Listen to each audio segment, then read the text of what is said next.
Akhir-akhir ini ada razia dari ormas yang merazia rumah makan tertentu yang katanya penjualnya tidak dalam tidak suku yang sama dengan makanannya gitu loh. Jadi heboh gitu ya.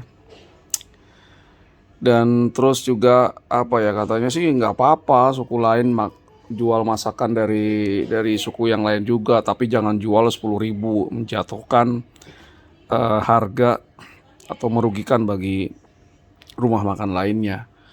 Oh, jadi aneh gitu ya.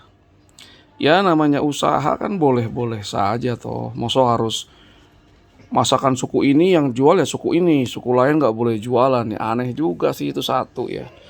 Kedua lagi masalah harga gitu ya.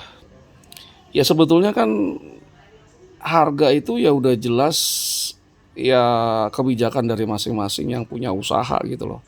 Kalau dia tahu dia nggak bisa bersaing atau dia target marketnya adalah kalangan menengah ke bawah, maka memang biasanya strategi bersaingnya adalah low cost provider atau dia menghasilkan produk-produk yang harganya rendah karena biaya produksinya rendah.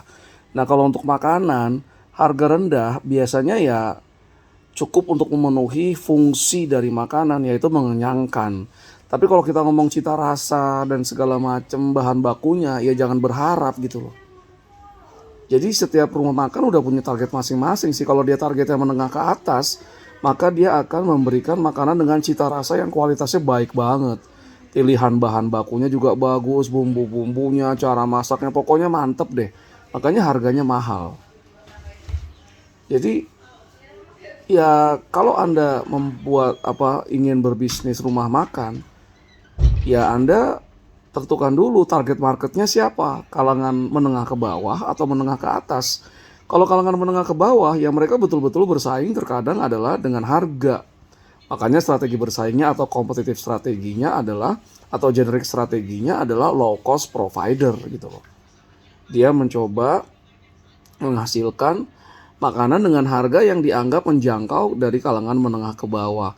Harganya mungkin miring dibandingin restoran yang kalangan menengah ke atas.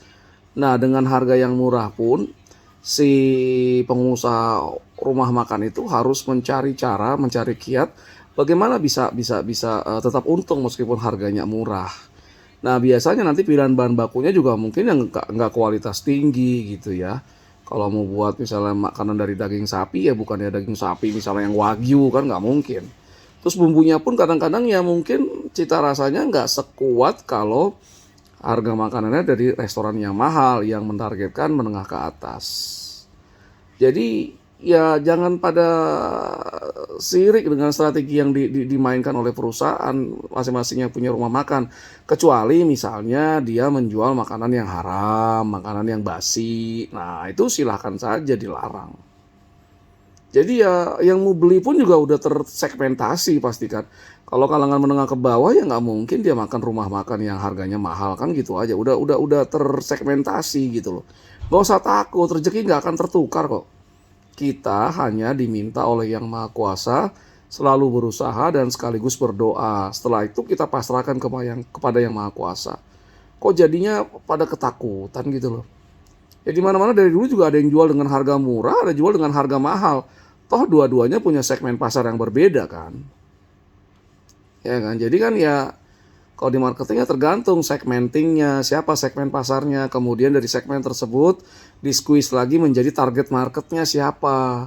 Setelah itu dia mempositioningnya seperti apa. Ya kalau restoran-restoran mahal, segmennya ya orang-orang menengah ke atas, targetnya misalnya ya yang pendapatannya minimal berapa gitu kan ya, positioningnya mereka memposisikan bahwa makanan yang dihasilkan tuh berkualitas tinggi, cita rasanya juga cita rasa yang bagus banget, bahan-bahan yang digunakan juga bagus banget, pelayanan juga bagus banget, kemudian juga restorannya mungkin full AC, tempat duduknya empuk dan segala macam. Ya kan? Tapi kalau dia segmen pasarnya menengah ke bawah, kemudian target pasarnya misalnya let's say para pegawai yang penghasilannya nggak tinggi. Nah ya mungkin bentuk restorannya juga sederhana, nggak ada AC, hanya pakai kipas angin. Makanan juga mungkin dari bahan yang tidak kualitas tinggi, bumbu-bumbunya mungkin cita rasanya ya kurang bisa juga, tidak seperti restoran mahal. Nah itu udah ada pasarnya masing-masing, udah ada rezekinya masing-masing. Kenapa sih harus diboikot, dilarang-larang orang berjualan? Aneh banget gitu loh. Orang berjualan itu dalam rangka mencari penghasilan, dan itu adalah ibadah. Jadi ya ibadah bukan cuma sholat doang, puasa ya. Seorang ayah yang bekerja keras dalam upaya untuk mencari penghasilan yang nantinya akan digunakan untuk menghidupi anak dan istrinya, itu juga ibadah gitu loh. Terus mau dilarang ibadah? Kan nggak bisa. Anda mau lagi sholat dilarang-larang? Kan nggak bisa juga gitu ya. Jadi ngapain sih pada ribut masalah kayak gitu? Fokus pada usahanya sendiri. Fokus pada strateginya sendiri. Gak usah mikirin strategi orang lain gitu loh.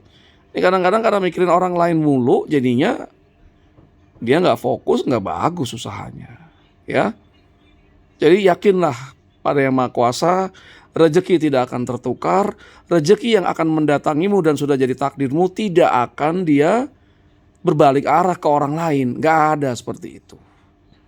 Jadi kita manusia hanya sebagai dituntut untuk berusaha dan berdoa. Ingat, cari nafkah itu adalah ibadah. Apa kita mau mengotori ibadah dengan hal-hal yang haram? Enggak kan? Ya, sepanjang sudah berusaha sebaik mungkin, kita juga berdoa, nggak usah takut. Nggak usah takut. Dan nggak perlu juga rusuh-rusuh, mencoba untuk merusuh tempat orang lain, rezeki orang lain. Oke?